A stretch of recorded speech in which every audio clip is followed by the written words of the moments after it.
నమస్కారం friends, welcome to మంచి మార్గం ఛానల్. మన మంచి మార్గం ప్రేక్షకుల కోసము ఇది చాలా ఇంపార్టెంట్ వీడియో. అంటే మీకు అనిపిస్తుందో లేదో కానీ నాకు మాత్రం నేను ఇప్పుడు చెప్పబోయే విషయాలు అంటే గంటల గంటల వీడియోలు మీకు క్లుప్తంగా ఈ వీడియోలో నేను చెప్తా. దాని తర్వాత అసలు మనం ఏ స్థితిలో ఉన్నామో, మన ప్రపంచం ఏ స్థితిలో ఉంది, మన దేశం ఏ స్థితిలో ఉంది, మన రాష్ట్రం అసలు ఏ స్థితిలో ఉంది. ఇప్పుడు నేను మిమ్మల్ని ఎందుకు హెచ్చరిస్తున్నా అనే క్వశ్చన్కి ఈ వీడియోలో నేను మీకు క్లుప్తంగా ఆన్సర్ ఇస్తా. అంటే దీంట్లో చాలా micro, macro and world economics దాగుంది. ప్రపంచ ఎకనామిక్స్ అనే సబ్జెక్ట్ ఒక దాగుంది. కానీ నేను చాలా డీప్లో వెళ్ళదలుచుకోలేదు. అందరికీ ఈజీగా అర్థమయ్యేలా నేను ప్రపంచ, దేశ, మన రాష్ట్ర ఎకనామిక్స్ మీకు ఎక్స్ప్లెయిన్ చేస్తాను. తర్వాత మీరు పెట్టుబడులు లేదా మీ జీవన విధానము ఎలా చేంజ్ చేసుకోవాలో నేను ఎప్పుడు చెప్తాను. నేను అట్లీస్ట్ 3-6 నెలల ముందు అందరినీ బుజ్జగించి హెచ్చరిస్తా. ఎందుకంటే బుజ్జగించి మరీ హెచ్చరిస్తా. నేను ఫ్యాక్టర్స్ని ఎలా స్టడీ చేస్తానంటే, మన మోదీ నోట్ బందీ చేసే 1 వీక్ ముందే నాకు ఇండికేటర్స్ అంది అలర్ట్ అయిపోయి నా సేఫ్టీ జోన్లో నేనున్నా. అంటే హింట్ కూడా ప్రపంచానికి తెలియవద్దు అనే టైంలో కూడా నేను అలర్ట్ ఉండే కారణంగా నేను సులువుగా ఆ పేజ్ దాటేశాను. నాకే అంటే ఈ ఫ్యాక్టర్స్ దీన్ని సూచించాయా ఇన్ని రోజులు అని నాకే ఆశ్చర్యం కలిగింది. అంటే ప్రతి ఒక్క మనిషి ఇండివిజువల్, నేనని కాదు, మీరు కూడా కళ్ళు, చెవులు ప్లస్ ప్రాక్టికాలిటీని ఆశ్రయిస్తే మీరు కూడా ప్రతి ఒక్క సబ్జెక్ట్ని క్షుణ్ణంగా తెలుసుకునే అవకాశం ఉంది. ఫస్ట్ మనము బయాస్డ్గా ఉండొద్దు. అంటే నేను ఎప్పుడు వినేది కూడా ఇప్పుడు నెక్స్ట్ అదే ఇంటా, ఇప్పుడు జరిగేది ఇలాగే జరగాలి, రేపు అలాగే జరుగుతుంది అనే అపోహలు పెట్టుకోకుండా ఎప్పుడు ఏ మనిషి ఉంటాడో ఆ మనిషి రాబోయే సమయాన్ని ఈజీగా ముందే గెస్ చేయొచ్చు. ఇది ఏం బ్రహ్మ విద్య కాదు. దీనికి పెద్ద పెద్ద చదువులు అవసరమే లేదు. ప్రాక్టికల్ ఎగ్జాంపుల్ నేను బీకామ్ మాత్రమే చదివాను విత్ ఫారెన్ ట్రేడ్ స్పెషలైజేషన్. అంటే import, export and international economics స్పెషలైజేషన్తో బీకామ్ చేశాను. అంటే అసలు నేను బీకామ్ నుంచి నేను ఇంటర్నేషనల్ ఎకనామిక్స్ చదువుతుంటేనే నాకు ఒక రకంగా అనిపించింది. అంటే ఇన్నేళ్ల క్రితం, 23-24 ఏళ్ల క్రితం నేను ఇంటర్నేషనల్ ఎకనామిక్స్ చదువుతుంటే నాకే ఆశ్చర్యం వేసింది. మనం ఇంత భ్రమలో బతుకుతున్నామా? అసలు ఇంత డీప్ సబ్జెక్ట్ ఇది. ఎకనామిక్స్ డీప్ అంటే ఇంటర్నేషనల్ ఎకనామిక్స్ ఇంకా డీప్ సబ్జెక్ట్. అంటే నాకు చాలా ఇంట్రెస్టింగ్ అనిపించింది. వరల్డ్ ఎకానమీస్ ఎలా రన్ అవుతున్నాయి, మనం ఏ భ్రమలో ఉన్నాము, మన దేశం ఎట్లా నడుస్తుంది, మనమే భ్రమలో ఉన్నాము అనేది చాలా ఇంట్రెస్టింగ్ టాపిక్. నిజాలు అంటే మనకు కనిపించే నిజాలు, అంటే అప్రస్తుత నిజాలు అనుకునే నిజాలు, ప్రస్తుత నిజాలు, కాబోయే నిజాలు. నిజాలలో ఇన్ని సబ్సెక్షన్స్ ఉంటాయి. అంటే చాలామంది ఇవన్నీ స్టడీ చేయడం తలనొప్పిగా భావిస్తారు. అందుకోసము కరోనాని సీరియస్గా దాటలేకపోయారు. ఇప్పుడు పిల్లల చదువుల గురించి కరెక్ట్ డిసిషన్ తీసుకోలేకపోతున్నారు. అంటే ఎడ్యుకేషన్ సిస్టంపై మనకు ఏమాత్రం అవగాహన లేదు. ఇప్పుడు మన దేశంలో అసలు ప్రస్తుత పరిస్థితులు ఏమున్నాయో ఎవ్వరికి తెలియదు. అంటే తెలిసిన వాడు మూర్ఖుడు కింద లెక్క, నాలాంటాడు. వీడు ఎట్లనే అంటుంటాడు, వీడికేం తెలియదు అని బ్రష్ అవుట్ చేసేది. కానీ నేను ఒక్కటి క్లియర్గా చెప్తున్నా, మనము దేంట్లోనైనా బతకొచ్చు. అంటే పేదరికంలో బతకొచ్చు, కోట్ల సంపద ఉండి బతకొచ్చు, కానీ భ్రమలో మాత్రం బతకకండి. ఇది నా పర్సనల్ రిక్వెస్ట్. భ్రమలో బ్రతకకండి. ఈ వీడియో మీ లైఫ్ చేంజింగ్ వీడియో. నేను ఇప్పటి వరకు మంచి మార్గంలో ఈ టాపిక్ టచ్ చేయలేదు. అందరూ గమనించండి, జాగ్రత్తగా ఉండండి. నేను జాగ్రత్తగా ఉండండి, మీ డబ్బు బ్లాక్ చేసుకోకండి అని చెప్పడానికి పరమ బలమైన కారణాలు ఉన్నాయి. ఆ సమయం వచ్చినప్పుడు మీరెవ్వరూ మీ దగ్గర కోట్ల రూపాయలున్నా తప్పించుకోలేరు. మీ పరిస్థితి ఎట్లా తయారవుతుందంటే, అంటే ఊహించని షాక్ అంటారు కదా, అలా తగులుతుంది. మొదలు మనము అసలు ఈ ప్రపంచంలో ఏం జరుగుతుంది, ఇప్పుడు ప్రస్తుత కాలంలో ఏం జరుగుతుంది? ప్రస్తుత కాలంలో ప్రపంచం కొన్ని విభాగాలుగా డివైడ్ అయిపోతుంది. అంటే యూరోపియన్ యూనియన్లోనే తగులాటలు వచ్చి అసలు యూరోప్ అనేది అగమ్య గోచరంగా తయారైంది. ఇప్పుడు ప్రతి దేశానికి చమురు చాలా అవసరం. అంటే ఆయిల్, పెట్రోల్, డీజిల్ లాంటివి. కానీ కొన్ని దేశాలే వీటిని కొనే స్థాయిలో ఉన్నాయి. ఇది చాలా డేంజరస్ సిచ్యువేషన్. ఎందుకంటే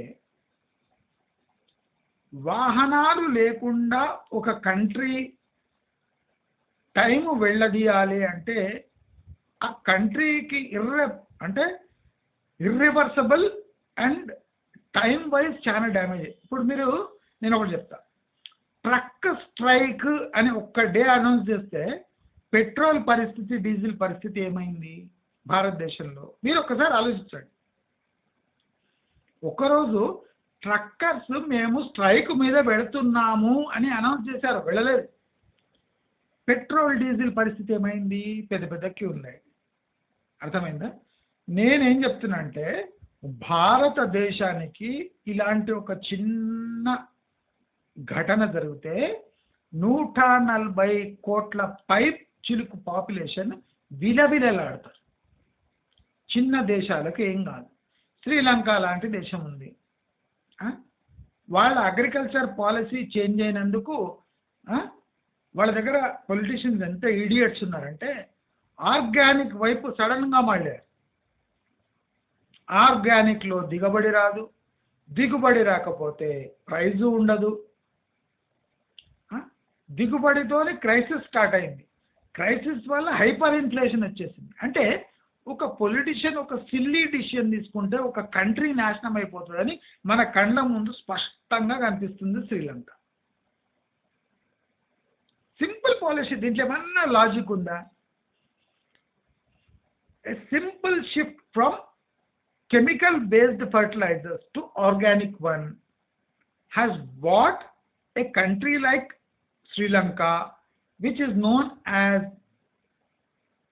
South Indian Ocean's main transportation hub. అంటే మీరు జోక్ అనుకుంటున్నారు, కొలంబో పోర్ట్ అనేది చాలా పెద్ద పోర్ట్, శ్రీలంక కొలంబో. ఇప్పుడు మేము గార్మెంట్స్లో ఎక్స్పోర్ట్స్లో ఉంటుంది కదా, ప్రతి ఒక్క షిప్ వయా కొలంబో పోతుంది. అంటే వాళ్ళ ఆదాయం మీరు ఆలోచించండి ఎట్లుంటుంది. అంటే ఆఫ్రికా, గల్ఫ్, ఎక్కడెక్కడి నుంచి ఏ ఏ కంటైనర్ పోర్ట్ వెళ్ళినా అది వయా కొలంబో పోవాలి. ఎందుకంటే మన దగ్గర రామేశ్వరం బ్రిడ్జ్ ఉంది కనుక, ఆ సేతు ఉంది కదా రాముడు కట్టింది, దాన్ని ప్రిజర్వ్ చేయడానికి మనం అక్కడి నుంచి షిప్స్ని అలో చేయం. అంటే అక్కడ సముద్ర మట్టం చాలా కిందికి ఉంది. పెద్ద షిప్స్ వస్తే ఆ శాండ్ బ్యారేజ్లో ఆగిపోతాయి, దాన్ని డ్రెడ్జింగ్ చేయాలి. కానీ ఇండియా ఒప్పుకుంటలేదు. అందుకోసం they are using Colombo port. అంటే శ్రీలంకను చుట్టుముట్టి వాళ్ళు టువర్డ్స్ ఇండోనేషియా వెళ్ళిపోతారు. అంటే we're losing lot of revenue because of this Ramasetu. ఇది ప్రాక్టికల్ ప్రాబ్లం. మనకు రామసేతు కావాలన్నా డబ్బులు కావాలన్నా అంటే మనం రామసేతుని ఎంచుకున్నాం. It's good and bad both. ప్రపంచంలో అంటే ఒక చిన్న ఎకనామిక్ సెన్స్లెస్ డిసిజన్ ఒక కంట్రీనే ముంచేసింది. ఇవాళ శ్రీలంక అంటే మీకు తెలుసో లేదో, శ్రీలంక నుంచి మా గార్మెంట్స్ చెక్ చేయడానికి వచ్చిన బయర్స్, క్యూసీ ఇన్స్పెక్టర్స్ ఇండియన్ పీపుల్ని చెప్పుతో సమానంగా చూసేవాడు. Sri Lanka buyers, Sri Lanka specialist, garment specialist, quality inspectors Indians అంటే వాళ్ళ చెప్పుతో సమానం. You Indians, you bloody Indians అంటుండేవాడు. నా ముందే నామకం మీదే, you bloody Indians, senseless Indians, idiots, Indian idiots అంటుండే. అలాంటి దేశము ఒక చిన్న decision from a chemical fertiliser to organic.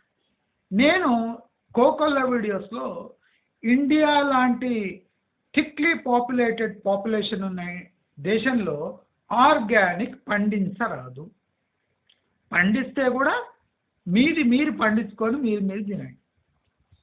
అంటే అందరికీ ఈ ఆర్గానిక్ వ్యాధి అంటించరాదు. ఎందుకంటే శ్రీలంక బెస్ట్ ఎగ్జాంపుల్. ఒక చిన్న దేశమే ఆర్గానిక్ అని విలవిలలాడినప్పుడు మనలాంటి 140 కోట్ల ఆకలితో అలమటిస్తున్న జనాలకు మీరు ఆర్గానిక్ వ్యాధి అంటించిందంటే దిగుబడి పడిపోయి హైపర్ ఇన్ఫ్లేషన్ అయిపోయి మనకు ఒక టమాటా 300 రూపాయల కిలోకి పెడుతుంది. ఇది మనకు అవసరం లేదు. అందుకోసమే నాగార్జున ఫర్టిలైజర్స్కి 13,000 కోట్ల అప్పు ఉంది. ఇప్పుడు ఎంత ఉంది? 13,000 కోట్ల అప్పు ఉంది నాగార్జున ఫర్టిలైజర్స్కి. అయినా గవర్నమెంట్ కిమ్మంటలేదు. ప్రతి సంవత్సరం వాళ్ళకు నోటీస్ అందుతారు, మీ కంపెనీ మేము ఎందుకు సీజ్ చేసుకోవద్దు అని బ్యాంక్స్ నోటీస్ ఇస్తాయి. కానీ ఏ ఒక్క సంవత్సరం కూడా నాగార్జున ఫర్టిలైజర్స్ని టచ్ చేసిన పాపాన పోలేదు. 13,000 కోట్ల అప్పు. ఇప్పుడు ఆ టోటల్ కంపెనీని అమ్మేసినా 3,000 కోట్లు రావు. ఆ భయానికి ఎవడు తీసుకుంటలేడు ఆ కంపెనీ. నాగార్జున ఫర్టిలైజర్ పరిస్థితి 3,000 కోట్లు రావు. మొత్తం భూములు గిములు అమ్మినా ఒక 4,500 కోట్లు వస్తాయి.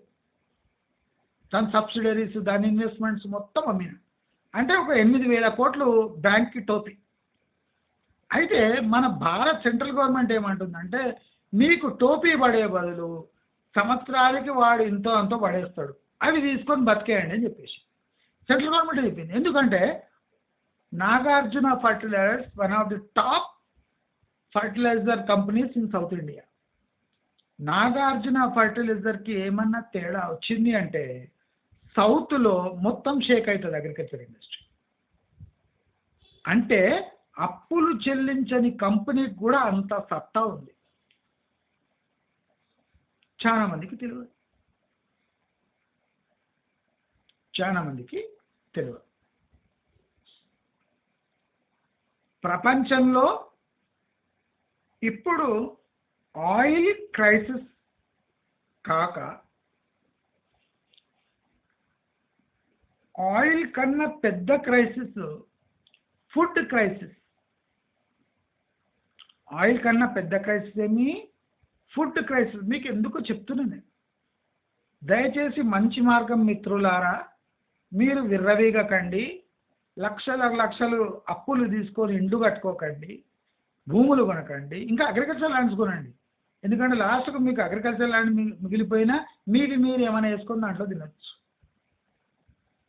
నేను చెప్తున్నది మామూలు విషయాలు కాదు, చాలా తీవ్రమైన మీ భవిష్యత్తుకు చెందిన విషయాలు.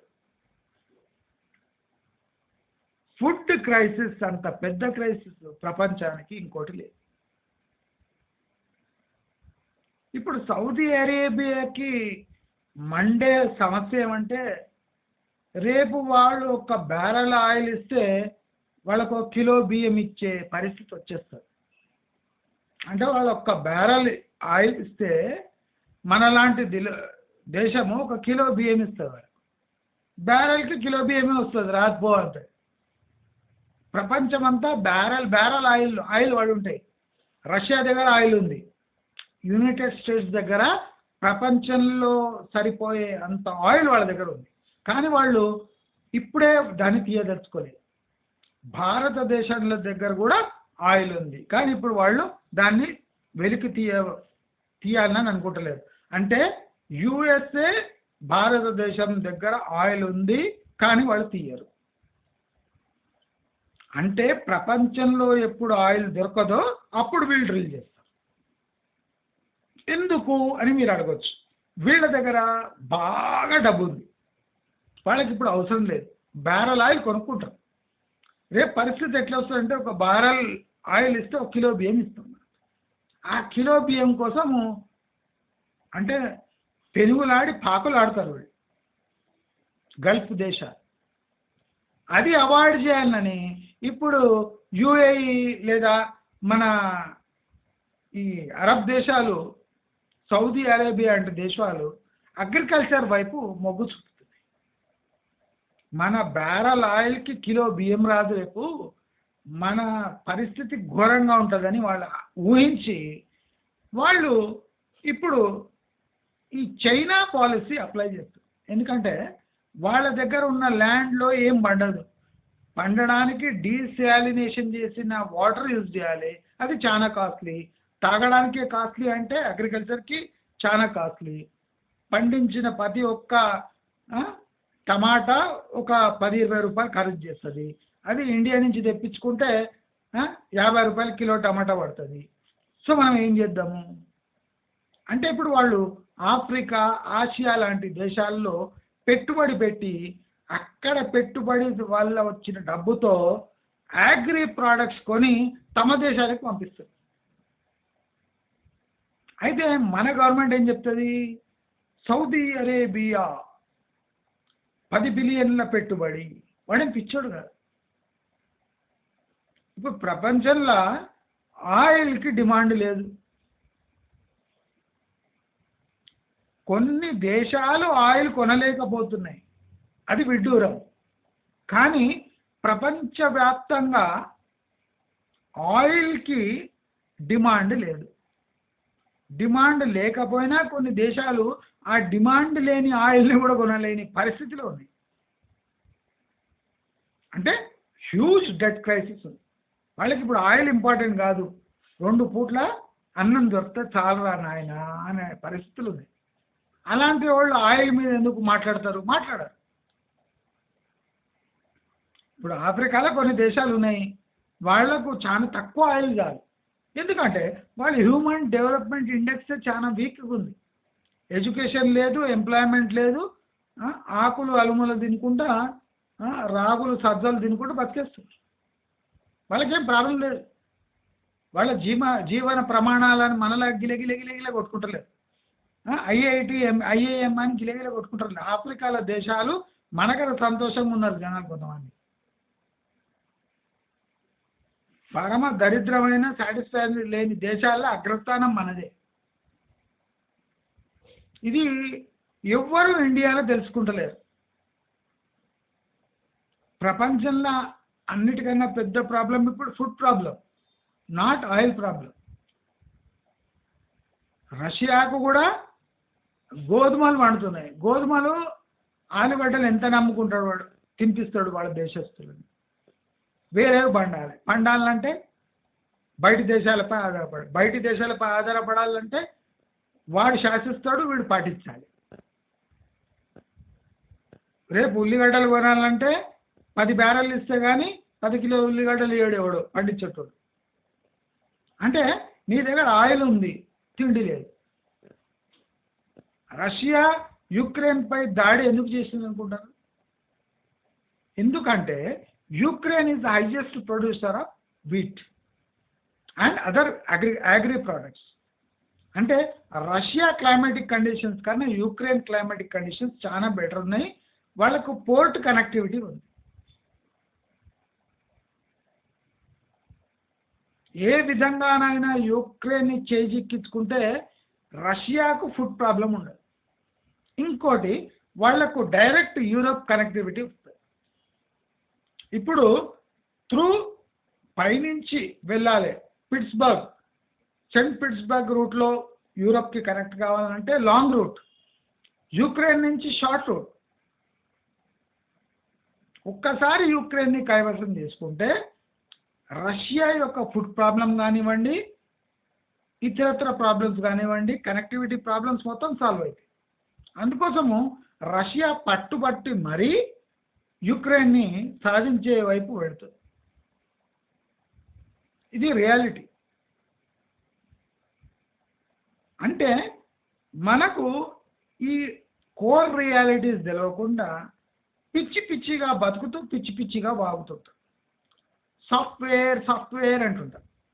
ప్రపంచవ్యాప్తంగా మాంద్యాలు ఏర్పడ్డాయి. అంటే ఎకనామిక్ క్రైసిస్. జనాల దగ్గర, యూరోప్ దగ్గరనే డబ్బులు లేవు, యూకే దగ్గర ఆయిల్ కొనడానికి డబ్బులు లేవు. Most of the Scandinavian countries Russia దెబ్బకు విలవిలలాడుతున్నాయి. మరి గ్రీసు అటువంటి యూరప్కి దగ్గరున్న దేశాలు, ఫ్రాన్స్, గ్రీసు, ఫిన్లాండ్, ఈ కింద ఉన్న ఫిన్లాండ్, స్విట్జర్లాండ్, ఫిన్లాండ్ పైన ఉంది. ఆ ఫిన్లాండ్ కూడా ఇప్పుడు భయపడుతుంది రష్యా అంటే. స్విట్జర్లాండ్ దగ్గర అందరి డబ్బులు ఉన్నాయి, తన దగ్గర అంటే అక్కడ స్టేట్ ఆఫ్ ఎకానమీ అనేది డెవలప్ అవుతలేదు. బ్యాంక్స్ తప్ప ఏం లేదు ఫిన్లాండ్ దగ్గర చెప్పుకోవడానికి. హ్యాపీయెస్ట్ కంట్రీస్ అని చెప్పుకుంటున్నారు. కానీ క్రైసిస్ వస్తే మటష్.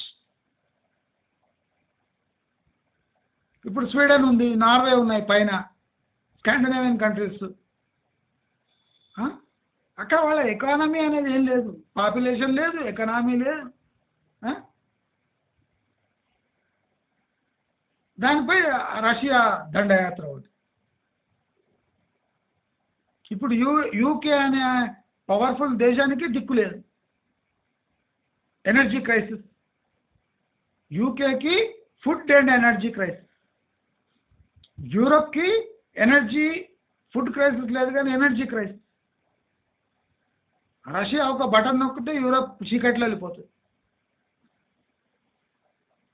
సౌదీ అరేబియాకి తిండి ప్రాబ్లం. అరేబియన్ కంట్రీస్ మొత్తం పుట్టుకలు వస్తున్నాయి. ఆఫ్రికా తన మత్తులో తాను జోగుతుంది. ఇటు దిక్కొస్తే చైనా అందరి టెక్నాలజీ సొంతం చేసుకొని తన ఓన్ టెక్నాలజీ డెవలప్ చేస్తుంది.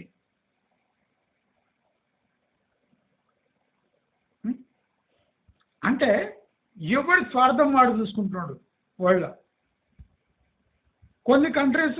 కొన్ని కంట్రీస్ సహకారం కావాలని పాకులాడుతున్నాయి. కానీ మన భారతదేశంలో భారతీయులకు బయటి ప్రపంచంలో ఏం జరుగుతుంది, మన పరిస్థితి ఏమి అని అసలు సోయలేదు.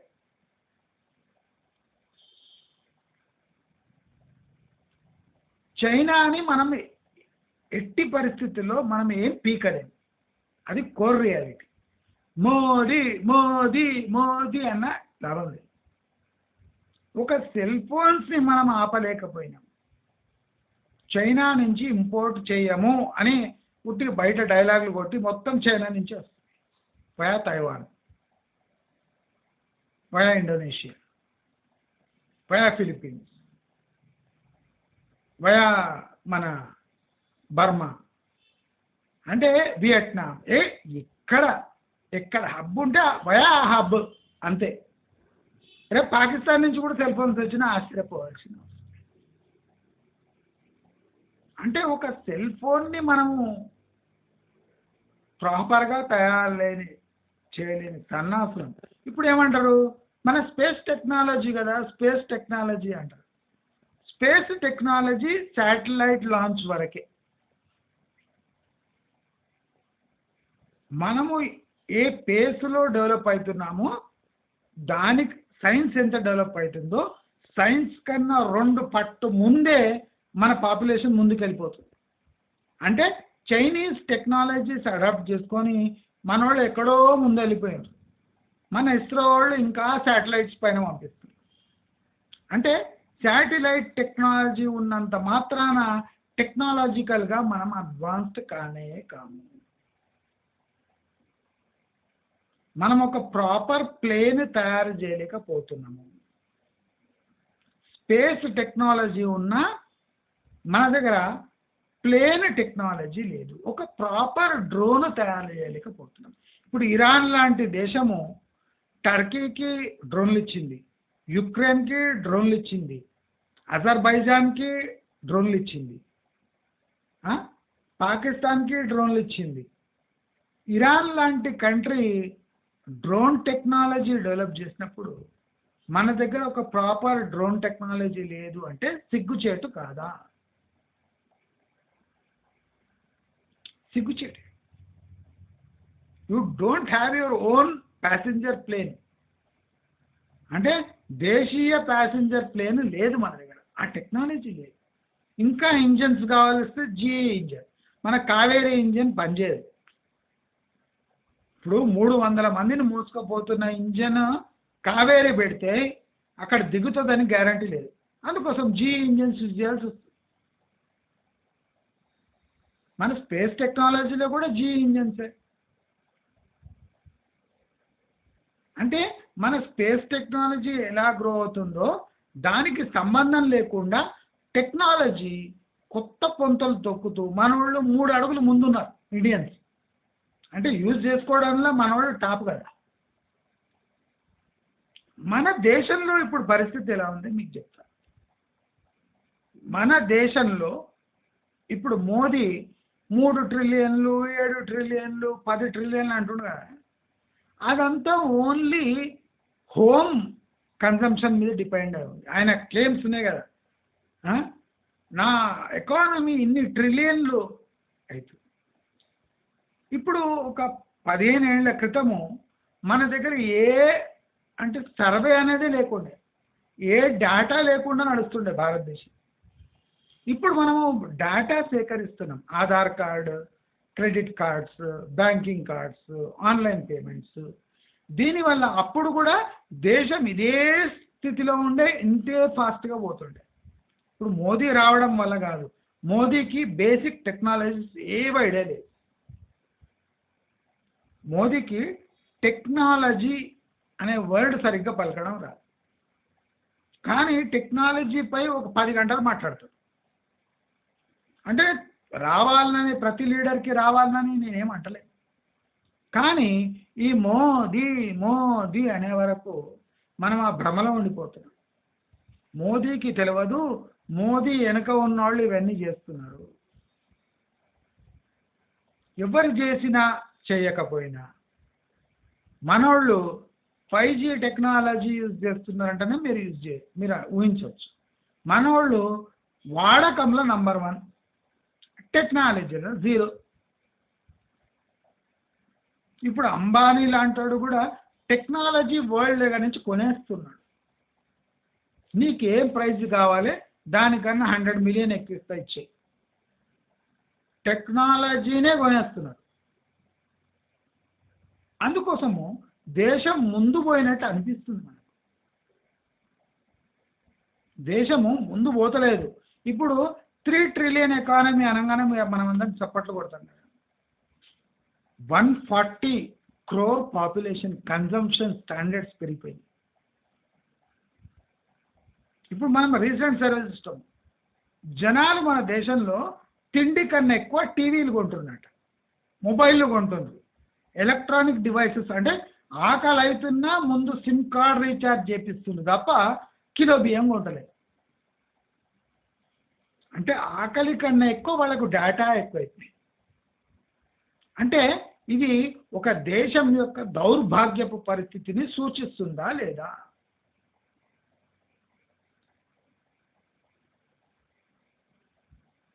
నేను యాంటీ మోదీ కాదు. ఇప్పుడు భారతదేశానికి మోదీ అటువంటి పర్సన్ చాలా అవసరం.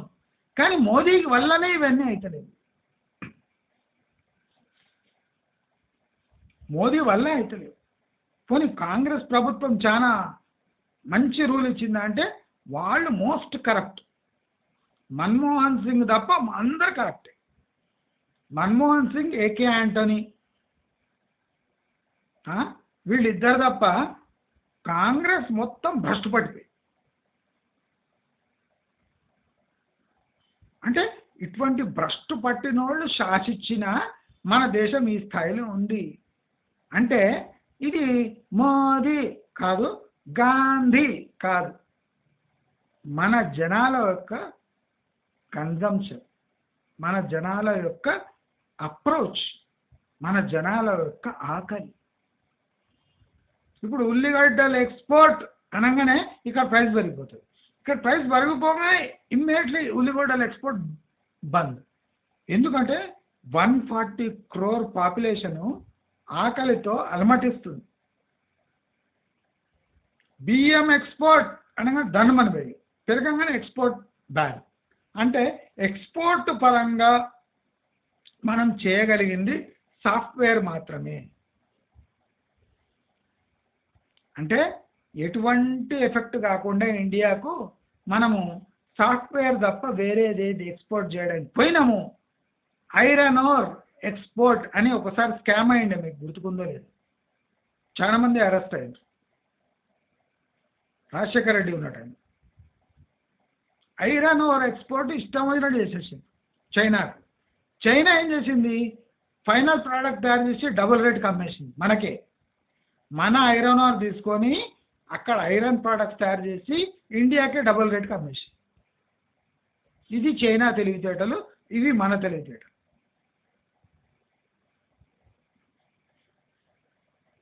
ఇప్పుడు అదానీలు, అంబానీలు సంపాదించింది అదే ఫేజ్లో, కాంగ్రెస్ ఉన్న ఫేజ్లో, బీజేపీ ఉన్న ఫేజ్లో కాదు. కాంగ్రెస్ ప్రభుత్వం ఉన్నప్పుడే అదానీ, అంబానీలు ఎక్కువ సంపాదించారు. ఇప్పుడు బీజేపీ వచ్చినాక బీజేపీకి దానం చేస్తున్నారు. అప్పుడు సంపాదించిన సొమ్మంతా ఇప్పుడు బీజేపీ పాలైపోయింది. ఇది రియాలిటీ ఎవరికి తెలియదు. మన భారతదేశంలో ఇప్పుడు టెక్నాలజీకి అంటే ఇంటర్నల్ డిమాండ్ ఎక్కువ, బయట నుంచి డిమాండ్ తక్కువ. ఇది సాఫ్ట్వేర్కి పెద్ద దెబ్బ. అంటే ఇండియాలోనే ఇప్పుడు సాఫ్ట్వేర్కి డిమాండ్ ఎక్కువైపోయి ఇక్కడ మనం సాఫ్ట్వేర్ సప్లై చేస్తే రూపీస్ వస్తాయి, బయట నుంచి సప్లై చేస్తే మనకు డాలర్స్ వస్తాయి. ఇప్పుడు మనకు డాలర్స్ తగ్గిపోయి రూపీ అంటే ఇంటర్నల్ సాఫ్ట్వేర్ కన్జంప్షన్ ఎక్కువైపోయింది. ఇది సాఫ్ట్వేర్కి ఏమాత్రం సస్టైన్ కాదు. ఇప్పుడు 70,000 ఇచ్చి ఒక ప్రోగ్రామర్ని పెట్టుకుంటే ఆయన ఇండియన్ ప్రోడక్ట్స్ తయారు చేయలేడు, చాలా కాస్ట్లీ అయిపోతుంది. అందుకోసము ఆ సాఫ్ట్వేర్ ఎంప్లాయీకి 30,000 ఇస్తే కానీ ఇండియన్ స్టాండర్డ్ సాఫ్ట్వేర్ తయారు కాదు. అంటే ఇండియా వాళ్ళు ఇచ్చేది అంతే, 30,000 రూపాయల స్టాండర్డ్కి ఇస్తారు.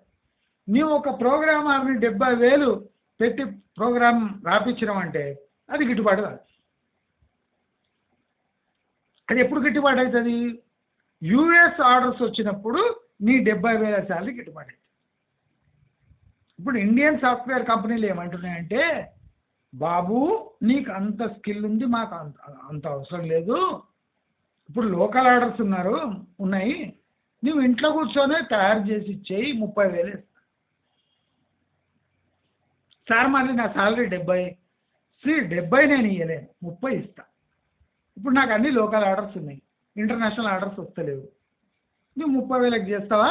నువ్వు వద్దు అంటే 30,000కి చేయడానికి 10,000 మంది ఉన్నారు, వాళ్ళు చేస్తారు, నువ్వు చేస్తావా లేదా? ఇది సాఫ్ట్వేర్ ఇండస్ట్రీలో ఇప్పుడు వచ్చే క్వశ్చన్. ఇప్పుడు టెక్ మహేంద్ర లాంటి కంపెనీలు ఉన్నాయి, వాళ్ళు వేల కొద్దీ ఈ కొత్త ఇంజనీర్స్ని బీటెక్స్ బీఈని తీసుకొని కొద్దో ట్రైనింగ్ ఇచ్చి కాల్ సెంటర్లో దొబ్బేసి వానికో 20-30,000 శాలరీ ఇచ్చి ఇన్ని రోజులు నడిపించుకున్నారు. ఇప్పుడు ఆ పరిస్థితి కూడా లేదు. ఎందుకంటే ప్రపంచంలో ఉన్న మాంద్యం వల్ల ఈ కంపెనీస్ సేల్స్ తగ్గడం వల్ల ఫ్యాక్టరీస్ తగ్గడం వల్ల సాఫ్ట్వేర్ అంటే ఆ టెక్నాలజీ యూజ్ తగ్గి ఇప్పుడు ఆర్డర్స్ భారతదేశానికి తగ్గిపోతుంది. ఇప్పుడు చైనా లాంటి స్వయం సమృద్ధి టెక్నాలజీలో స్వయం సమృద్ధి కలిగిన దేశమే విలవిలలాడుతుంది. అంటే ఇండస్ట్రియల్ ఎకానమీ పెట్టుకొని కూడా చైనా షేక్ అవుతుంది. చైనా కన్నా ఇండియా ఎక్కువ షేక్ అవుతుంది. మీరు నమ్ముతారో లేదు? ఈ డేటా బయటపడతలేదు, అందరూ సుఖంగా ఉన్నట్టు నటిస్తుంది. క్రైసిస్ కళ్ళ ముందరగా కనిపించినా మనం నటనలో మనము అమీర్ ఖాన్కి మించిపోయాం. సోయి లేదు. ఎప్పుడు క్రైసిస్ రాగానే అప్పుడు మోదీ మోదీ అని చప్పట్లు కొట్టిస్తారు. మీరు జాగ్రత్తగా వినండి, ఎప్పుడైనా ఏదైనా బయటపడుతుంది. ఇప్పుడు కాళేశ్వరం బయటపడంగానే అందరికీ కేసీఆర్ కేసీఆర్ కేసీఆర్ జిందాబాద్, కేసీఆర్ జిందాబాద్ అంటే మనకు కోపం వస్తుంది. కానీ ఇప్పుడు భారతదేశంలో జరిగే విషయాలను మనం ప్రాక్టికల్గా అబ్జర్వ్ చేస్తే మోదీ మోదీ అన్న కోపం రాదు. మన సౌత్ ఇండియా, ఎస్పెషలీ ఇండియాలో సౌత్ ఇండియన్స్కి సిగ్గుమాలిన ఫెలోస్. మనకు దొరికే 60 రూపాయల బియ్యము నార్త్ ఇండియాలో 50 రూపాయలకు దొరుకుతున్నాయి. అంటే మనకన్నా 10 రూపాయలు తక్కువ. పేరుకు సౌత్ ఇండియా ఈ rice bowl of India, Andhra rice bowl of India, Telangana rice bowl of India, Karnataka rice bowl of India, Tamil Nadu rice bowl of India. ఇన్ని బౌళ్ళు కలిపి మన సౌత్ ఇండియన్స్కి 60 రూపాయలు కిలో బియ్యం, అక్కడ 50-40 రూపాయలు కిలో బియ్యం. అంటే చాలామంది ఏమంటారంటే నార్త్ ఇండియాలో బియ్యం తినారండి అందుకోసం రేట్లు తక్కువ ఉన్నాయి అంటారు. మన దగ్గర కూడా మన రొట్టెలు ఎక్కువ తింటున్నాం. మన రొట్టె రేటు గోధుమల రేటు తక్కువ ఉందా? షర్బతి ఎంత 37 రూపాయలు షర్బతి బియ్యం. ఒక్కోసారి 41 కూడా పోయింది షర్బతి గోధుమలు, బియ్యం అంటారు. షర్బతి గోధుమలు 41 కూడా పోయింది. మరి ఇక్కడ కన్సంప్షన్ తక్కువ ఉంది కదా. ఇప్పుడు అక్కడ ఎట్లా బియ్యం తక్కువ ఉందో దానికి ఒక లాజిక్ ఇచ్చిండ్రు. కన్సంప్షన్ తక్కువ ఉంది, బియ్యం తక్కువ. మరి అక్కడ గోధుమలు కన్సంప్షన్ తక్కువ ఉంది కదా, మన గోధుమలు తక్కువ ఉండాలి కదా. ఇక్కడ బియ్యము ఎక్కువ, గోధుమలు ఎక్కువ, రాగులు 45 రూపాయలు, జొన్నలు 45 రూపాయలు. ఏం తినాలి? ఇప్పుడు చూడండి, చాలామంది సౌత్ ఇండియన్స్కి సోయి లేకుండా బతికేస్తున్నారు. ఇప్పుడు చూడండి, బీహారు, ఉత్తరప్రదేశ్, వెస్ట్ బెంగాల్లో వాళ్ళు ఢిల్లీ వైపు పోయి వాళ్లకు ఎంప్లాయ్మెంట్ ఫుల్ అయిపోయి జాబ్స్ దొరకక సౌత్ ఇండియాకి వస్తారు. సౌత్ ఇండియాకి వస్తే ఇక్కడ ఎడ్యుకేటెడ్ పాపులేషన్స్కి స్కిల్ లేదు, జాబు లేదు. అంటే కాయా కష్టం చేయలేరు, జాబు దొరకదు. ఎందుకు దొరకదు జాబు అని అడిగితే ఈ బీహార్, వెస్ట్ బెంగాల్, ఉత్తరప్రదేశ్, ఒరిస్సా వాళ్ళు మనము 100 రూపాయలకు పనిచేస్తే వీళ్ళు 60 రూపాయలకు పనిచేస్తారు. మరి ఒళ్ళు వంచి కష్టపడేవాడు 60 రూపాయలకు దొరుకుతుంటే ఒళ్ళు వంచని తెలంగాణ, ఆంధ్ర బిడ్డలను 100 రూపాయలు ఇచ్చి ఎవడు పనులు పెట్టుకుంటాడు? Unemployment is self induced and created. ఫ్యాక్టరీలలో మన సన్నాసులు ఎవడు పనిచేయడు, ఒళ్ళు వంచి పనిచేయడు. నేను ఫస్ట్ జాబు బెంగళూరుకు పోయి గేట్ దగ్గర నిలబడి జాబ్ ఎత్తుక్కుంటే 1200 రూపాయలు, రోజుకు 16 గంటల పని. 1200 రూపాయలు ప్రతి నెలకు. 1200 రూపాయలు 14 నుంచి 16 గంటల పని. చేస్తావా లేదా? చేస్తాం. గార్మెంట్ ఇండస్ట్రీ మనకి తెలంగాణలో లేదు, ఆంధ్రాలో లేదు. మళ్ళీ ఏం చేద్దాం? బెంగళూరుకు పోయినాం, పోతే 1200 ఇస్తా, చేస్తా, చేయలేకపోతే సరే, మనకు దిక్కు లేదు. రోజు 12, 14, 15, 16 గంటలు. కొన్ని రోజులు 3 డేస్ ఫ్యాక్టరీలోనే. అంటే 3 డేస్ అయినాక బయటికి వెళ్ళాలి, స్నానం ఫ్యాక్టరీలోనే, బట్టలు తెచ్చుకోవాలి. సార్ మళ్ళా 1200 అంటే నువ్వు స్టాఫ్ అయ్యా, నువ్వు చేయాల్సిందే. నీకు తిండి పెడుతున్నాం కదా, చెయ్యి. 1200, 16 గంటల పని. ఒక్కొక్క రోజు 3 రోజులు ఇంటికి పోయే ఛాన్స్ లేదు. చేయాలి. పండగలు వస్తే తెలియదు, హాలిడేస్ కూడా తెలియదు. అంటే కష్టపడి, అంటే ఒక జాబ్లో కష్టం ఎంత ఉంటుంది?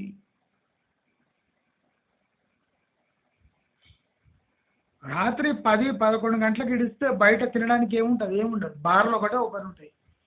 ఆ బార్లలో పోతే దానికి అటాచ్డ్ బేకరీ లేదా ఏమైనా ఉంటే అక్కడ ఒక పఫ్, ఒక దిల్కుష్ దొరికితే తిని ఇంటికి పోయి పండుకుంటుంది. అంటే తెలంగాణలో అటువంటి జాబ్స్ కూడా లేవు. అంటే తెలంగాణ దుస్థితి అలా ఉంది. ఇప్పుడు అన్ఎంప్లాయ్మెంట్ కారణంగా ప్రాక్టికలీ గార్మెంట్ ఇండస్ట్రీస్, అంటే ఒక ఫ్యాక్టరీలో 1600 మంది, 3000 మంది పనిచేస్తున్నారు. అటువంటి ఫ్యాక్టరీ తెలంగాణకు ఎందుకు లేదు అని విచారిస్తే తెలంగాణ వాళ్ళ దగ్గర లేబర్ యూనియన్లు ఎక్కువ, పని తక్కువ, డబ్బులు ఎక్కువ కావాలంట. అందుకోసము గార్మెంట్ ఇండస్ట్రీ ఇక్కడ రాబోదు. మీరు వరంగల్ టెక్స్టైల్ పార్కు ఇంకో 20 ఏళ్ళు అయినాక చూడండి, అది ఆ స్థితి కాదు, ఇంకా ఘోరమైన స్థితికి ఉన్నోళ్ళే ఎగిరిపోతారు. ఇది నేను రాసుకోండి. గార్మెంట్ ఇండస్ట్రీలో పగలు రాత్రి పనిచేసిన బాడీని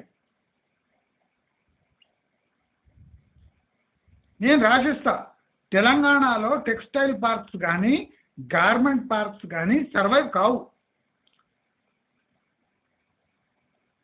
ఒక మామూలు కూలి ఆయనకు రోజుకు 500 ఇస్తే, ఒక మేస్త్రికి 800-900 ఇస్తే ఫ్యాక్టరీస్ ఎట్లా రన్ అవుతాయి? జనాలు ఫ్యాక్టరీకి పోరు, కూలి పనులకు పోతారు. అంటే మన స్థాయి కూలీగానే మిగిలిపోతుంది. నిరుద్యోగ భృతికి అనే సబ్జెక్టుకు మనము దిగజారిపోతాం. అంటే ఇటువంటి దరిద్రపు గొట్టు పరిస్థితులున్న తెలంగాణకు ఇప్పుడు జేజేలు కొడుతున్నారు. భారతదేశంలో గుజరాత్, మహారాష్ట్ర, ఉత్తరప్రదేశ్ ఇవి prime areas for development. Punjab independent agriculture state, self declared. Ludhiana తప్ప అక్కడ ఇండస్ట్రియల్ జోన్స్ లేవు. లుధియానా, పటియాలా రెండు తప్ప Punjab agriculture based economy declare, Santosh. Maharashtra agriculture based economy plus ఆ ముంబై అనే ఫైనాన్షియల్ డిస్ట్రిక్ట్ ఉన్నందుకు it is a global hub.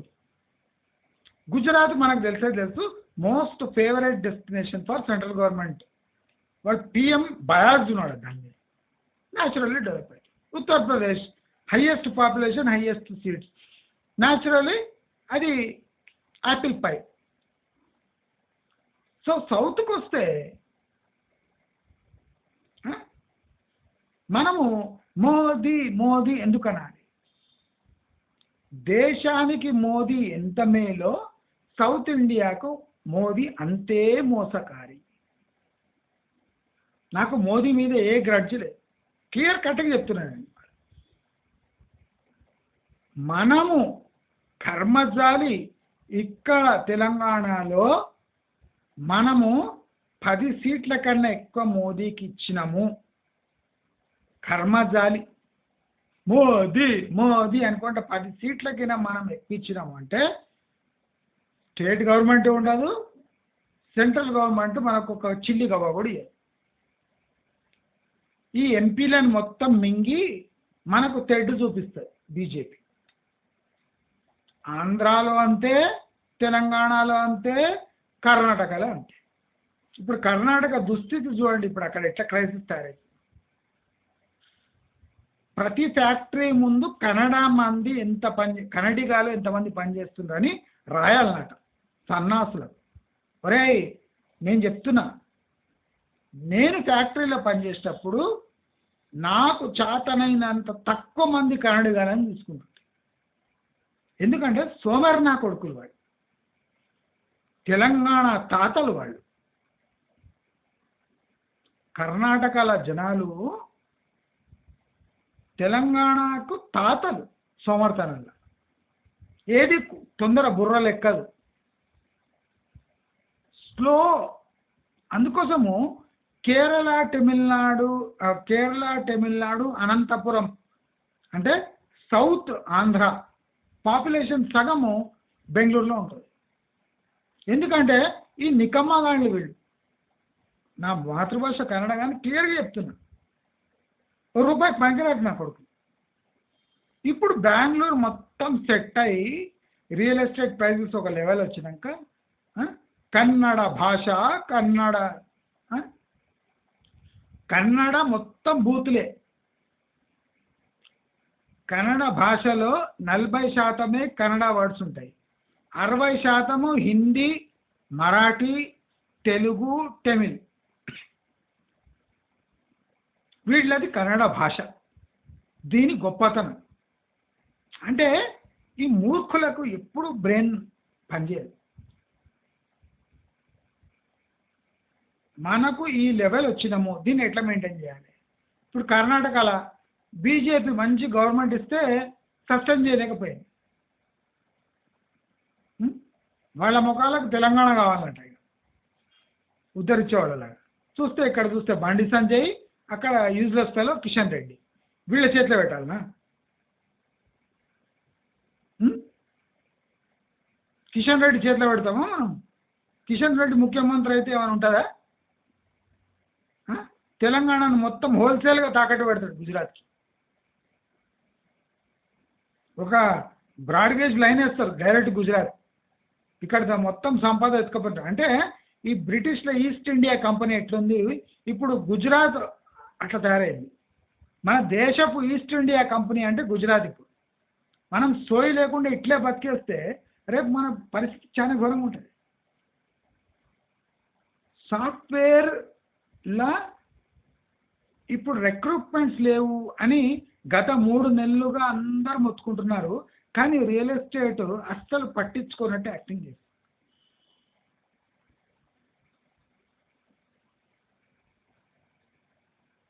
Real estate 40% sales software వాళ్ళ దగ్గరనే చేస్తారు, ఇంకో 20-30% సేల్ ఎన్ఆర్ఐ లెక్క అంటిస్తారు. మిగిలిన 30% మన తెలంగాణ జనాభా, హైదరాబాద్ జనాభా కొనుక్కుంటారు. అలాంటి సిచ్యువేషన్ ఉన్నప్పుడు సాఫ్ట్వేర్లో తీవ్రమైన క్రైసిస్ ఉంది అని తెలుస్తున్నా మేకపోతు గాంభీర్యం నటిస్తున్నారంటే ప్రైజెస్ పడవా అని నేను స్పష్టంగా అడుగుతున్నా వ్యూవర్స్ని, సబ్స్క్రైబర్స్. లాజిక్ కదా. నీ దగ్గర డ్రాయర్ లేదనుకో, బర్బత్తలు ఉన్నావు, నీ దగ్గర ఉన్న డ్రాయర్ కూడా గుంజేస్తే నీవు పెళ్ళి అటెండ్ అవుతావా? ఒక టవల్ ముక్కు ఉందన్నా టవల్ అడ్డం కట్టుకొని అడ్డపంచ కట్టుకొని పోతాం. నీ డ్రాయరే గుంజేసాను, నువ్వు ఎట్లా పోతావు పెళ్ళికి? పోతావా? పెళ్ళికి పోయి చూసినావా నేను సాఫ్ట్వేర్ అంటావా? అందరూ తెలుసు నీ డ్రాయర్ కూడా లేదు, నవ్విపోతారు జనాలు. ఇప్పుడు హైదరాబాద్ పరిస్థితి అట్లే ఉంది. హైదరాబాద్లో ఏ ఇండస్ట్రీ లేదు, ఫార్మా ఇండస్ట్రీ కూడా దూరం అవుతుంది. నేను రాసిస్తాను. ఫార్మా మోస్ట్ పొల్యూటెడ్ ఇండస్ట్రీ కనుక ఏ స్టేటు దాన్ని అలౌ చేయదు except Telangana. Worst most polluted ఇండస్ట్రీని అలౌ చేసేది తెలంగాణ మాత్రమే. మన భారతదేశంలో ఎక్కువ ఫార్మాస్యూటికల్ యూనిట్స్ ఉన్నాయి అంటే మన హైదరాబాదు, హిమాచల్ ప్రదేశ్. అది కూడా limited area Himachal Pradesh, special economic zone అక్కడ పెట్టి హిమాచల్ ప్రదేశ్లో. కానీ వేరే వాళ్ళు ఎవ్వరూ ఫార్మాస్యూటికల్ ఇండస్ట్రీని అలౌ చేయరు. కొద్దిగా కర్ణాటకలు ఉన్నాయి, కొద్దిగా మహారాష్ట్ర. మీరు ఇమాజిన్ చేయండి. అంటే మన దగ్గర డిమాండ్ బాగుందండి. ఏముంది డిమాండ్? ఇక్కడ ఏముంది కనుక డిమాండ్ ఉంది? ఒక్కడి మూతి ఒకడు నాక్కుంటున్నాడు తెలంగాణలో. అంటే నేను నీకు అమ్ముతా, నువ్వు నాకు అమ్ము, అట్లనే రిక్కి చేస్తాం ప్రైస్. ఏ ఇండస్ట్రీ ఉంది కనుక ఈ భూములు ప్లాట్లు కొంటున్నారు? ఏ ఆదాయం ఉంది కనుక కొంటున్నారు? ఇక్కడ మ్యాక్సిమం ఎడ్యుకేటెడ్ పాపులేషన్కి ఎంప్లాయ్మెంటే లేనప్పుడు ఇక్కడ భూముల ధరలు అంత పైకి ఎట్లా పోయినాయి? Maximum people are unemployed in Telangana. Andhra population కూడా తెలంగాణకి షిఫ్ట్ అయ్యి ఇంకా భారంగా మారినప్పుడు ఇక్కడ రియల్ ఎస్టేట్లో కోట్లు ఎట్లా టర్న్ ఓవర్ వస్తుంది? ఇది ఒక్కసారి మీరు ఆలోచించండి. నేను చెప్పే అవసరమే లేదు. ఇది ఫేక్ డెవలప్మెంట్. ఇప్పుడు కరప్షన్ చూస్తున్నారు కదా, వాడు ఒకడు 40 లక్షల 50 లక్షలు ఒక రోజులో తీసుకుంటుండంటే ఒక నెలలో ఎంత దోపిడీ చేస్తుండొచ్చు? ఆ డబ్బు ఎక్కడ పెడుతుండొచ్చు? రియల్ ఎస్టేట్లో పెడతాడు. ఇప్పుడు 10 లక్షల ప్లాట్లు వాడు ఒక నెలలో 10 కొంటాడు. మనం ఏం చేస్తాము? చూసిండ్రా 10 సేల్స్ అయినాయి అంటాం. ఆ సేల్స్ ఎట్లయినాయి? ఏ డబ్బుతోనైంది? అంటే కరప్షన్ డబ్బు వల్ల. మనం కండారా చూస్తున్నాం. కాళేశ్వరంలో మోసం, రైతు బంధుల మోసం, సీడ్స్లో నకిలీ సీడ్స్ అది మోసం, హైదరాబాద్ చుట్టుముట్టు హెచ్ఎండిఏ అది మోసం, రెరా అయితే పరమ మోసం, మెట్రో కన్స్ట్రక్షన్ల మోసం. అంటే ఎక్కడ చూసినా మోసాన్ని చూసి కూడా మురిసిపోయే ఏకైక స్టేటు తెలంగాణ మాత్రమే. మోసాలను చూసి మురిసిపోయి మీసాలు మెలేసే స్టేటు తెలంగాణ స్టేట్ మాత్రమే.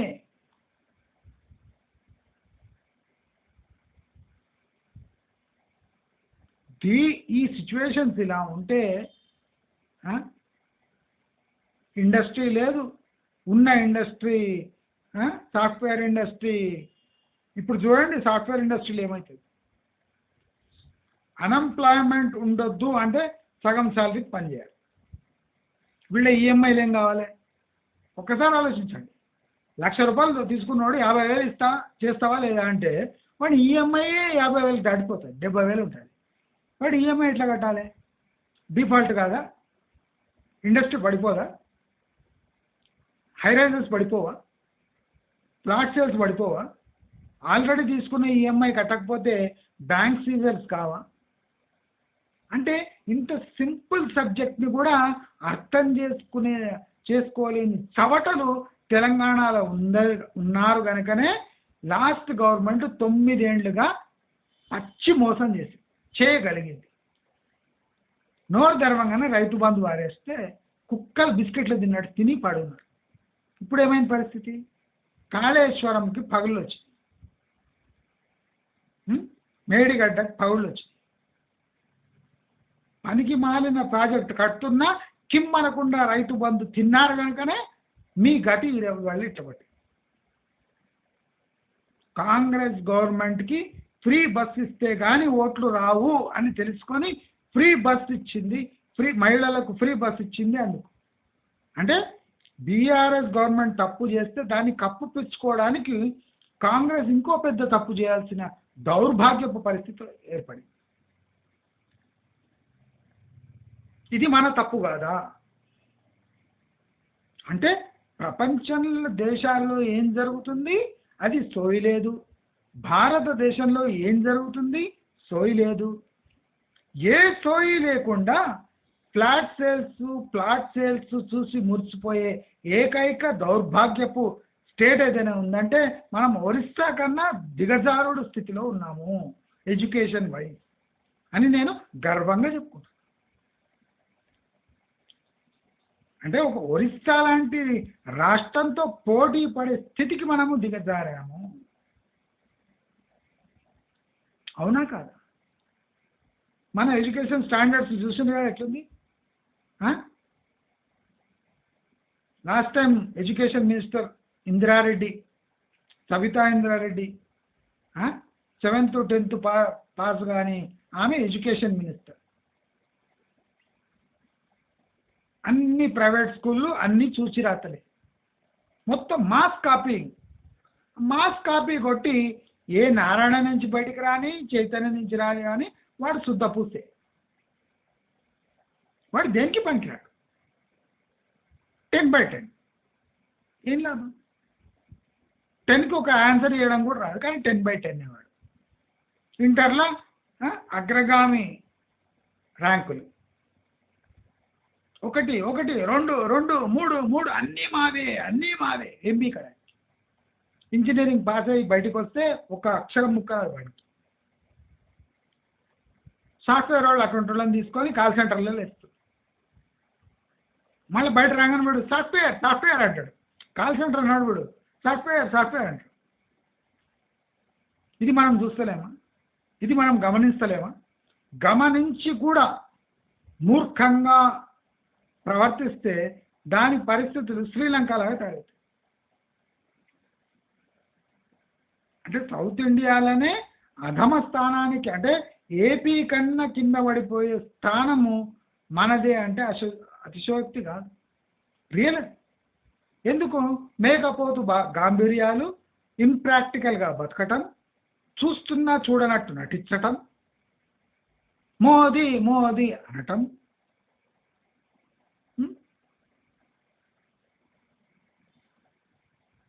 ఇప్పుడు రేవంత్ రెడ్డి సత్పురుషుడు అని కాదు, నోటుకు ఓట్లో రేవంత్ రెడ్డి దొరికిపోయాడు.